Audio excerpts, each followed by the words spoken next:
Bonjour à toi et bienvenue sur ma chaîne. Moi, c'est Ahmed Drago et ici, je te parle de business, de mindset et d'impact. Donc, si ça t'intéresse, tu t'abonnes, tu partages, tu commandes et tu vas suivre la vidéo jusqu'à la fin. Aujourd'hui, nous sommes allés à la rencontre d'un entrepreneur inspirant. Ben Ousmane Drago est avec nous aujourd'hui pour nous parler de sa mentalité, de sa vision et de son leadership. C'est un entrepreneur qui coche toutes les cases. Il a commencé du bas jusqu'au aujourd'hui là où il est.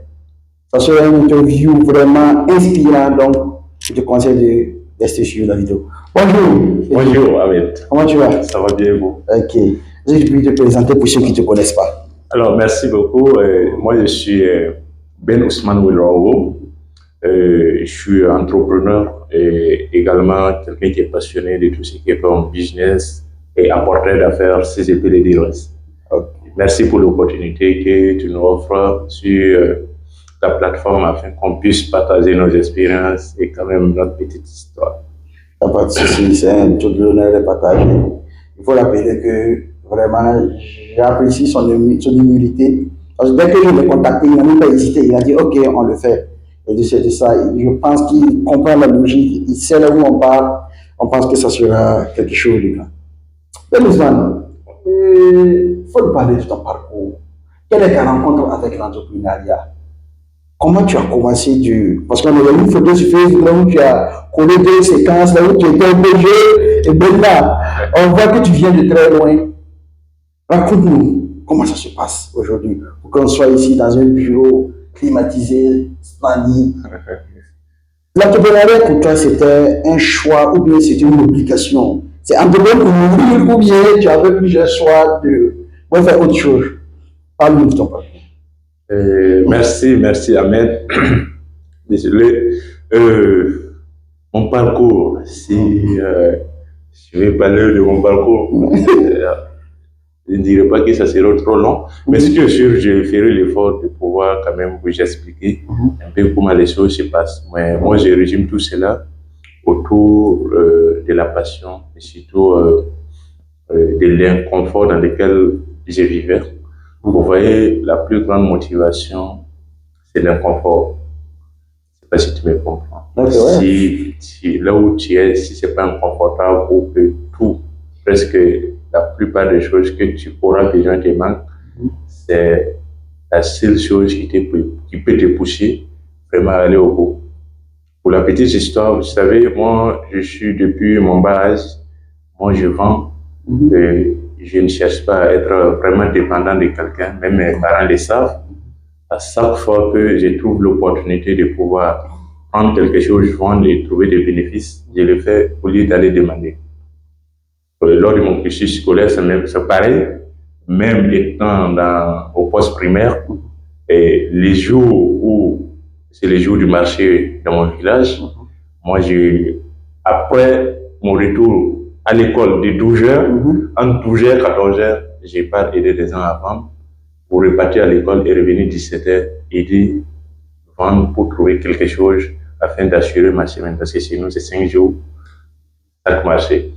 Okay. Donc, jusqu'au lycée, je pense que j'ai suivi le même parcours, j'ai vendu beaucoup.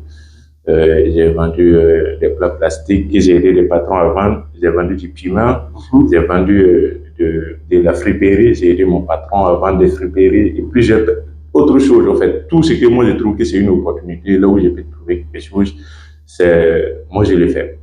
Alors, mais arrivé au lycée, vous voyez, si tu quittes pour aller en province pour étudier, les réalités sont encore plus différentes. Donc, il y a beaucoup de demandes, il y a beaucoup de besoins qui s'y présentent. Okay, je suis venu ici à Ouaga lors d'une vacance où je voulais postuler à des concours et la date des concours ont été reportées. Donc, j'ai jugé nécessaire de rester à Ouaga pour attendre, parce que si je repars pour avoir le transport revenir, ça serait un peu compliqué. Donc, l'Orient chez mes oncles, et puis j'ai commencé à partir de là à m'habituer vraiment à la ville de Ouagadougou, où lors de mes dépôts de concours, j'ai vu des affiches publicitaires cherchant des jeunes pour travailler. Et du coup, je suis allé postuler. Et je suis allé, c'est une école de la vie, si c'est Non, pour dire c'est ainsi. la meilleure école en tout Parce cas. que, à partir de là, j'ai commencé à connaître les terrains. J'ai fait le parcours de tout Ouagadougou. J'ai fait des porte-à-porte pour vendre des produits. J'ai quitté Ouaga, je suis allé en province, presque dans toutes les provinces, j'en connais. Donc ça m'a donné quand même une idée, une compétence en marketing, c'est-à-dire vendre, convaincre et vendre. C'est dans ça. Étant sur le terrain, vous voyez, l'étude est claire.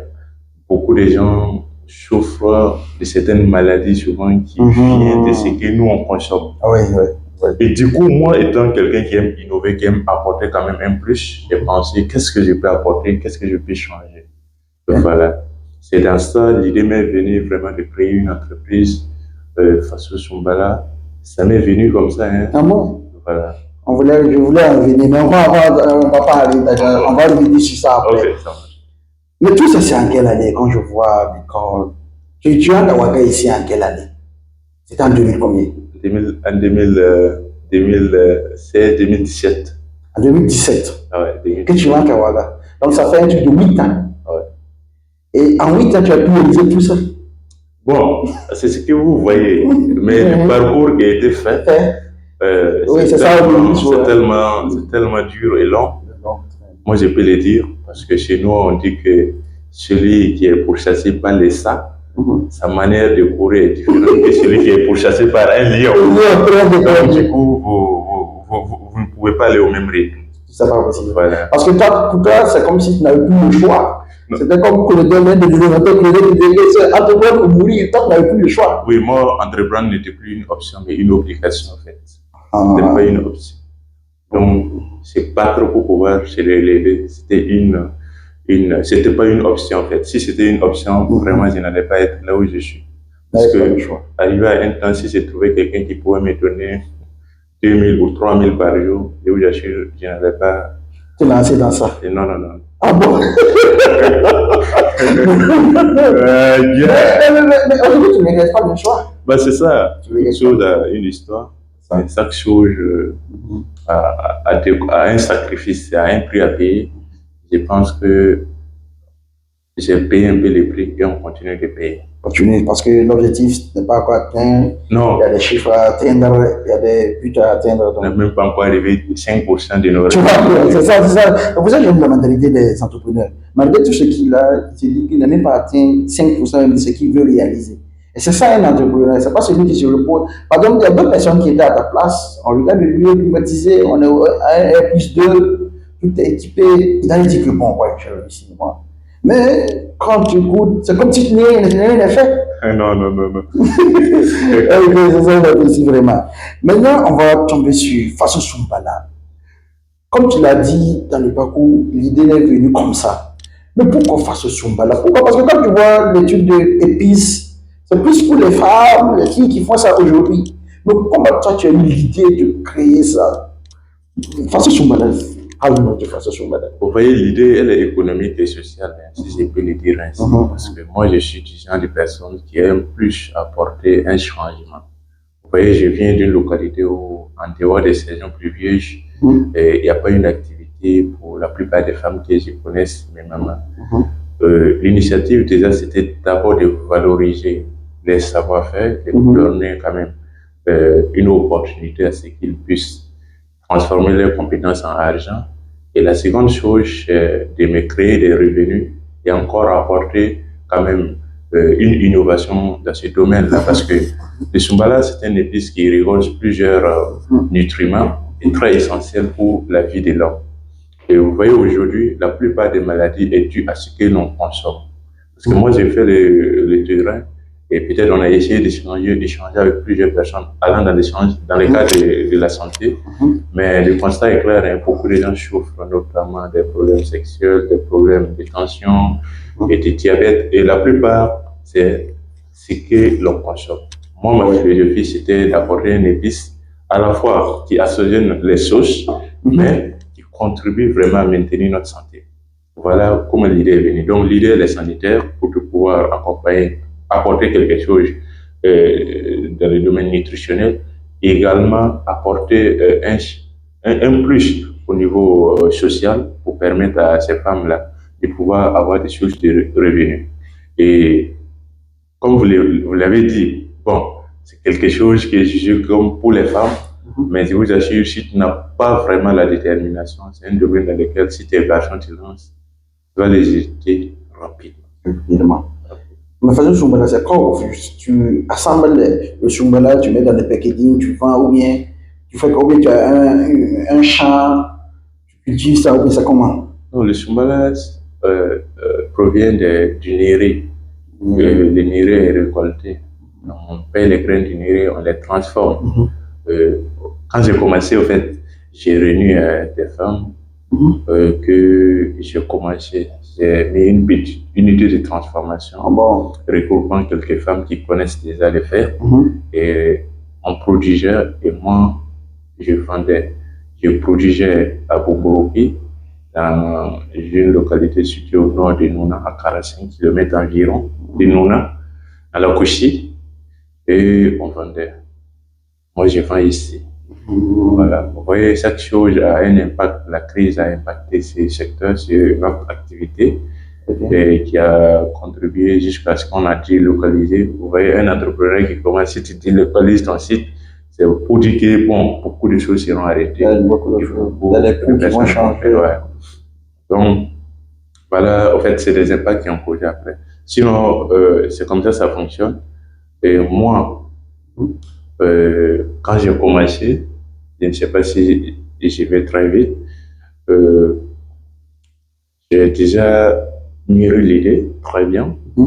Et vous savez, j'ai vendu quand même du Soumbala sur papier et cherché l'argent pour contribuer à ce que j'ai vendu sur papier pour pouvoir aller commencer à produire. Si j'ai dit vendre sur papier, c'est quoi? Moi, je suis marketeur de façon générale. Je suis allé sur le terrain avec peut-être une liste pour faire précommander les gens. Ok. Voilà, et mobiliser les fonds ajoutés aux fonds que j'ai pu mobiliser auprès des parents pour me lancer. Ok. On va revenir sur les fonds parce que ça a un côté un peu. Mais de toute façon, tu me dis en quelle année? Parce que tu lances ici en 2017, de toute façon, son balade, tu lances. 2018-2019. Une année après, tu as entré à Ouaga, tu lances de toute façon son balade. Oui, bon, disons presque 2 ans. 2 ans. Presque 2 ans après. Mais aujourd'hui, de toute façon, son balade se porte comment? De toute façon, son balade se porte très bien. En dehors des difficultés dont j'ai souligné au départ, on maintient bien. Si tout le site ouvert du Soumbala, c'est disponible. Et peu importe la quantité que vous voulez, on a des normes, on a des conditions de marché, et si on s'attend sur toutes ces modalités, on vous produit. Ok. Donc, tu t'inscris aussi dans l'industrialisation, dans tout ce qui est. C'est ce que le gouvernement pour nous-mêmes actuellement. Donc, c'est louable ce que tu fais. C'est ça qui va te permettre au développement de ce pays. C'est de produire ce que nous consommons et consommons ce que nous produisons. Et c'est ce que tu es en train de faire. Et ça, c'est bien. On va aller sur l'autre casquette. Parce que tu dis que tu as enlevé ta casquette. Je voulais que tu mettes ta casquette. Parce que comme tu as plusieurs casquettes, sur l'autre casquette, tu es dans le digital. Ouais. C'est quoi tu fais dedans? Parce que peut-être qu'il transforme du Soumbala qui depuis avec les femmes qui sur le digital. C'est tellement. Explique-nous. Comment tu te retrouves dedans? Vous voyez, bon, la vie, c'est des opportunités. Et moi, je suis quelqu'un qui saisit à chaque fois les opportunités. Ok. Le digital, vous voyez, c'est. Je suis entrepreneur, je suis dans l'agroalimentaire, également je suis sur le digital. Le digital, c'est tout ce qui tourne autour du digital de façon globale. Moi, je me retrouve dedans. Ok. Alors, commençons par le digital. Vous savez, j'ai fait mes grandes ventes à travers le digital. Ok. Et Soumbala, j'ai pu changer quand même les systèmes commerciaux à travers le digital, y compris mes compétences que j'ai sur le terrain. Mais également, vous voyez, arriver à un certain niveau, l'entrepreneuriat classique présente des grandes difficultés, notamment les revenus, les fonds. Ok. Au départ, je vous disais tantôt que j'ai mobilisé des fonds pour aller commencer mes premières productions, mais vous voyez, les fonds sont finis. Fini carrément. Oui. Tout entrepreneur, au départ, tu vas commencer avec quelque chose. Alors, vas te demander où est l'entrée là. Le danger même, c'est que tu peux économiser 10 ans et en une seule activité de quelques minutes, tu t'es parti, quoi. Voilà. Donc, l'option qui était là, c'était de me lancer sur ce côté digital, me former et exercer des compétences qui me permettent de générer des revenus à travers ces domaines-là pour pouvoir continuer de financer mon projet pour que ça ne meure pas. Ok. Et fin 2018 jusqu'à aujourd'hui, j'ai pu vous assurer que je finance mes projets 100% à fonds propres à travers les activités que je mène sur les digital. Ok. Mais c'est quoi tu fais sur le digital? Parce que c'est vague. On te voit souvent sur Internet, sur Crypto Trader. Parce que récemment, vous avez fait une formation, on va revenir sur ça.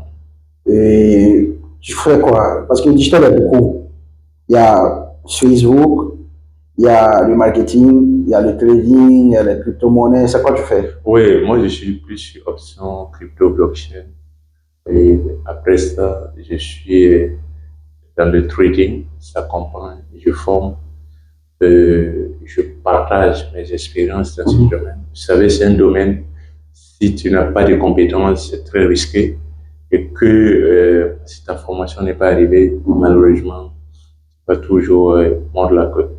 C'est une expérience, c'est un domaine dans lequel on a eu de très bonnes expériences comme de très mauvaises expériences. Et c'est le tout qui nous permet aujourd'hui de pouvoir faire la part des choses et évoluer sans souci. Alors dans ce domaine, je l'ai connu en 2019, 2018 du moins, parce que Faso Shumbala, je l'ai commencé bien avant de me lancer dans le digital.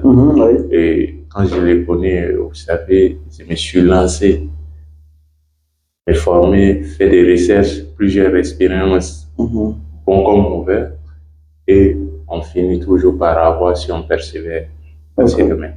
Donc, tu t'es fort. Bon, ok, je continue. Donc, il faut lire par exemple dans la crypto, il y a plusieurs cryptos quand même qui nous ont permis de pouvoir engranger des sous, parce que la crypto, c'est quoi? Tu les détectes à son lancement. Si le projet est bon, tu t'investis et tu te fais des revenus supplémentaires là-dessus, des bénéfices là-dessus. Voilà. Donc, voilà un peu. Voilà un peu, ok. Mais, donc, au début, tu te formes parce que tu t'es pas livré parce que tu aimes l'amour de l'argent.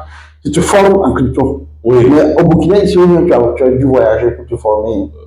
Bon, j'ai fait plusieurs formations ici, en ligne également. Vous voyez, en temps voulait quitter pour aller se faire former. Mais je suis le coronavirus, donc il n'y avait pas plusieurs moyens. Donc, c'est en ce moment qu'on a eu accès à plusieurs formations en ligne et on l'a fait parce qu'on a acquis plusieurs expériences qui nous permettent souvent de partir sur le marché, aller sur la bourse même et se faire des revenus. Donc, vous voyez, c'est un domaine sur lequel moi je communique moins, peut-être sur les plateformes digitales du moins. Mais je postule dedans pour pouvoir me trouver des revenus, pour pouvoir financer mes entreprises. Parce que la finalité est que je puisse quand même industrialiser mon projet et l'envoyer jusqu'au bout. Donc, je comprends bien, le truc de crypto, de trading, c'est un levier pour toi pour financer d'autres projets. Si. C'est un truc pour toi, c'est comme une banque que tu essaies de mettre en place pour gagner des fonds pour aller financer l'entreprise mère. Mais Ahmed, si c'est pas comme ça, comment tu vas faire en tant que jeune, tu n'as pas de garantie pour pouvoir prendre des prêts financiers. C'est ça. Tu n'as pas peut-être qui compter pour le financement.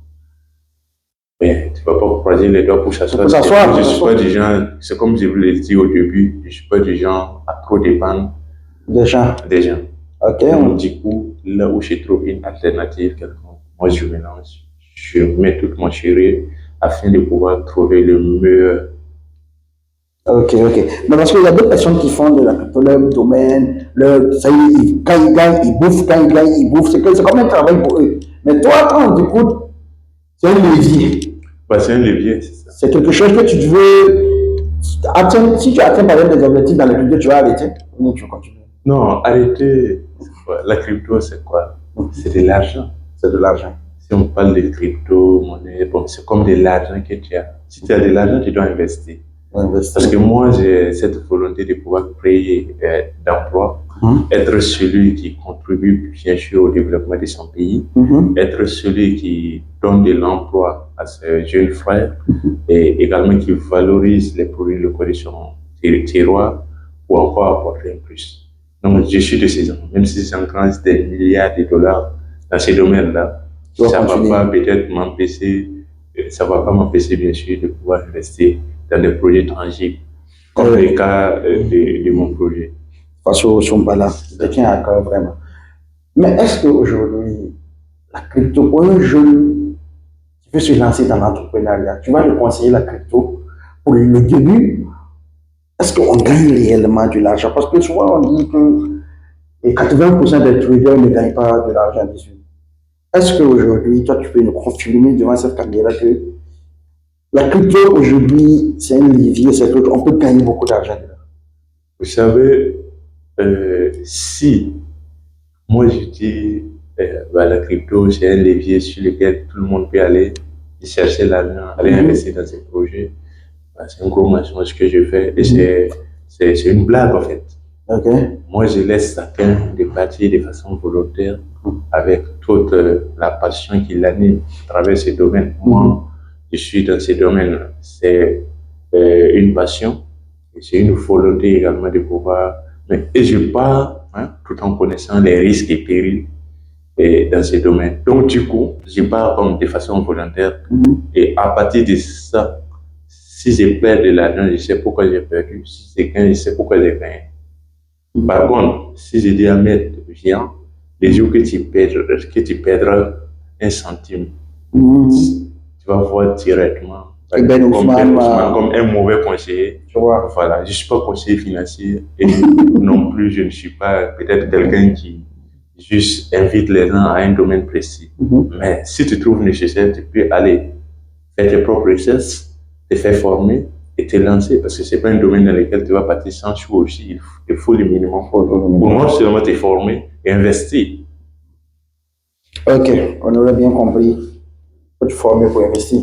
Mais maintenant, c'est comme je t'ai dit au début, un jeune qui veut se lancer dans l'entrepreneuriat, qui veut s'en sortir comme toi aujourd'hui, tu vas lui conseiller quoi? Tu vas lui conseiller de faire des CV parce que l'entrepreneuriat, c'est la guerre.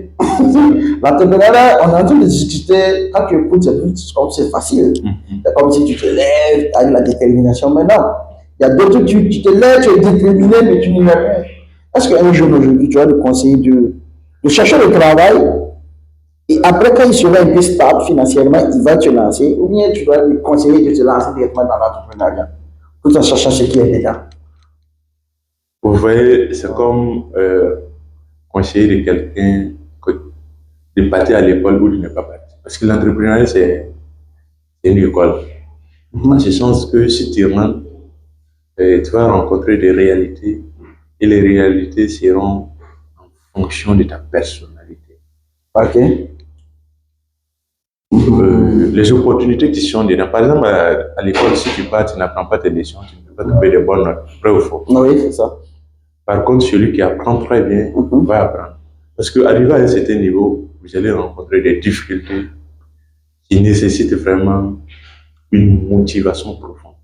Donc, ce que moi je veux conseiller peut-être, vous voyez, moi-même, je n'ai pas encore traversé la rivière. Ok, non, mais ça. Donc, je suis mal placé peut-être pour donner des conseils, mais ce qui me motive de rester tout ça, ma motivation que je peux donner.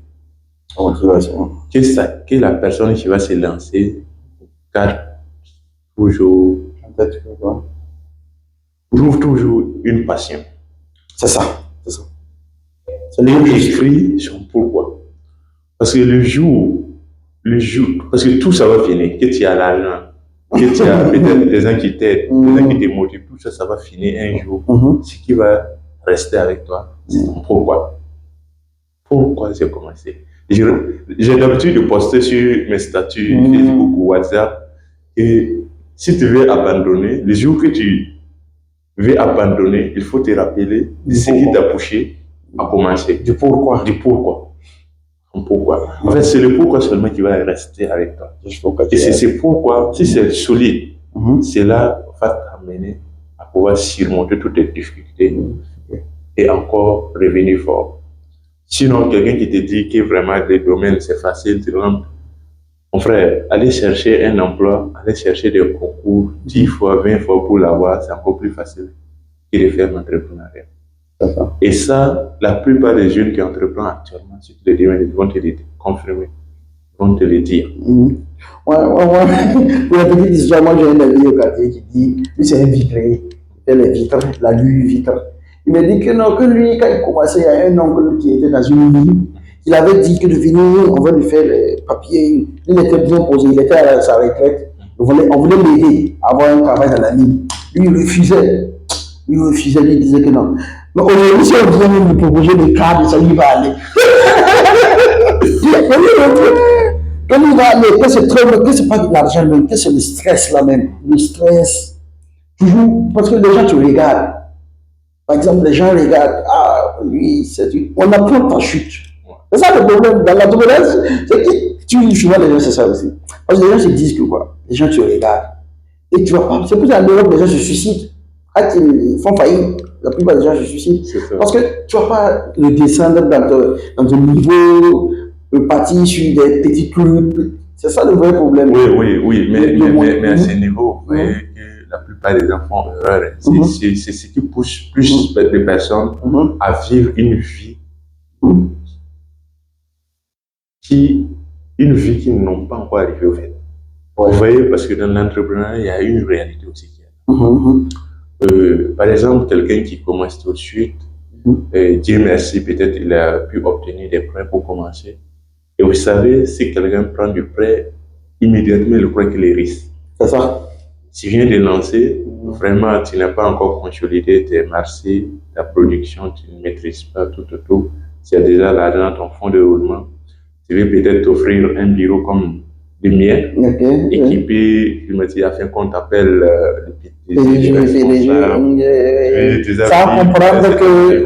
sans comprendre qu'en réalité, tu dois commencer vraiment du bas. Il ne faut même pas regarder peut-être la personne qui vit déjà. C'est comme je dis souvent, il ne faut pas regarder ceux qui mangent les récoltes pour manger tes semences. Il ne faut pas regarder ceux qui mangent les récoltes pour manger tes semences. Parce que si tu manges tes semences, rapidement tu vas repartir. Au plus profond, c'est pas au plus bas niveau, c'est au plus profond. Parce que tu vas disparaître en fait. Tu vas disparaître, c'est ça. Voilà. Donc du coup, c'est une triche réalité qui est là. Par contre, celui qui a commencé du petit jusqu'au grand niveau, tu vas voir, il arrive à contrôler certaines choses. Même s'il arrive à trouver des difficultés, il va les surmonter. J'aime mon coach qui le dit souvent que la personne qui n'a jamais eu 10 000 francs CFA, si on lui donne 100 millions, tant que les 100 millions ne finissent pas, il ne sera pas à l'aise. Oui, il ne sera pas à l'aise. Parce qu'il se retrouve dans un environnement où il veut tout faire à la fois, où vraiment il veut vivre toute la vie qu'il n'a jamais vécue à la fois.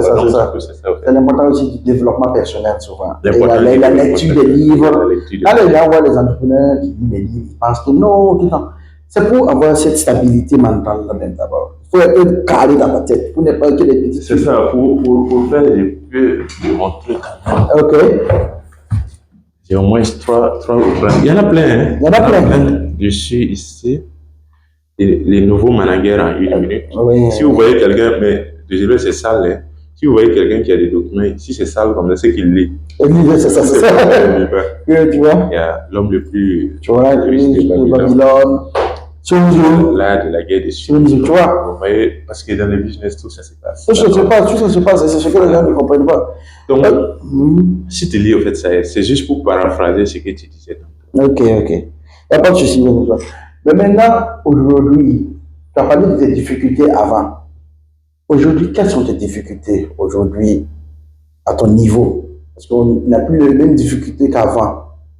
Quelles sont tes difficultés aujourd'hui dans toutes tes activités? Moi, si je parle de difficultés, généralement, moi, je suis de ces personnes qui voient plus le verre à moitié plein que le verre à moitié vide. Mais ceci ne m'empêche pas, ce côté de positivité ne m'empêche pas, bien sûr, à apporter peut-être les difficultés qui existent, c'est vrai. Vous voyez, par exemple, Dieu merci, actuellement, la situation sécuritaire est en train de se stabiliser. Oui. Sinon qu'avant, cela a contribué quand même à mettre en arrêt le fonctionnement, par exemple, de ma société face au chômage. Voilà. Il faut avoir la matière première. Et notre matière première, c'est tout le temps la bouche. C'est ça, c'est ça. Pour aller les cueillir, c'est compliqué. Donc, la flambée des prix de la matière première a quand même porté un coup sur la production, parce que la matière première devient très chère. Du coup, le produit fini pour les vendre sur le marché, ça devient un autre problème. Et encore, l'insécurité était arrivée là où mon unité de production était. Le village même était presque déguerpi. Donc, la production est arrêtée. Et actuellement, en tout cas, la situation s'est stabilisée à ce niveau, mais on n'a pas encore repris carrément la production à ce niveau. Mais on est en train, on est là-dessus, on va travailler pour pouvoir y recommencer. Parce que c'est un point où j'avais payé quand même un terrain pour pouvoir mettre en place plusieurs choses. Et du coup, j'étais arrêté. Bon, il y a beaucoup de choses investies qui n'ont pas encore récupérées. Donc, l'autre difficulté qui s'y trouve, bon, moi je l'ai dit, peut-être c'est juste des temps de turbulence. Ok, des temps de turbulence. Des passagers, quoi. 2 ans comme ça, mais on maintient toujours la vie de la société à travers plusieurs collaborations que j'ai pu obtenir. Mais dans tout ça, tu emploies combien de personnes? Direct ou indirect? Ou c'est des contractuels aujourd'hui? Non, c'est le contractuel. Des contractuels, ok. Dans les contractuels, aujourd'hui, tu es à combien de personnes? L'unité de production s'est arrêtée. Sinon, en fait, c'est la base d'employés plus. Maintenant, au niveau du CSDC, c'est juste 2 personnes. 2 personnes qui sont chargées juste de la distribution. Parce que nous, on distribue en gros. Non, mais avant, l'unité de production, quand ça fonctionnait, c'était à combien? Les contracteurs étaient là-bas. Oui, c'est 7 personnes. Tu vois. 7 personnes, c'est déjà beaucoup. C'est déjà beaucoup. Et félicitations pour ça. Mais aujourd'hui encore, on peut dire, le financement aujourd'hui, pour toi, a été un problème au début? Bien. Celui qui, si moi je peux dire si j'avais autant de financement au début, j'allais être encore peut-être 10, 20, pourquoi même pas 30 fois plus de là où je suis aujourd'hui. Parce que j'avais une idée très claire, bon, je l'ai toujours, hein, claire, et commençant jusqu'à l'industrialisation. Et vous voyez, c'est un projet qui est très, très, très lourd, très solide. Donc, sa finalisation pourra peut-être employer au moins des centaines de personnes. Et le projet allait étendre sur toutes les régions, voire toutes les provinces du Burkina. Et je l'ai toujours, et c'est un projet qui va se réaliser, Inch'Allah. Inch'Allah. Mais maintenant, pour un jeune qui aujourd'hui qui veut te lancer et qui n'a rien, quel est le conseil que tu lui donnerais?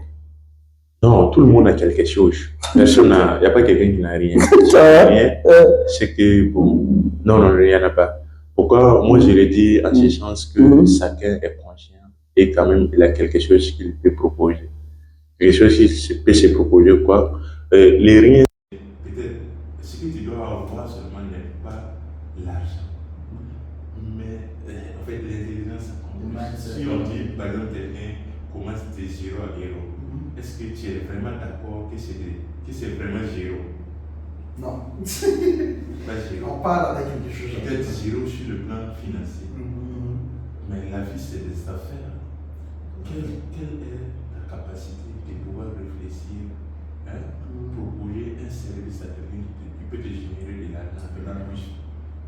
Si tu n'as pas ça, vraiment tu es 0 et on ne peut pas commencer quelque chose avec 0. Malheureusement. Et ça dans la vie, même, il a dit qu'on prendra ce que tu as et on donnera. On ne donne pas à celui qui n'en a pas. Voilà. Même à la banque, tu dois te poser quelque chose pour avoir. Non, même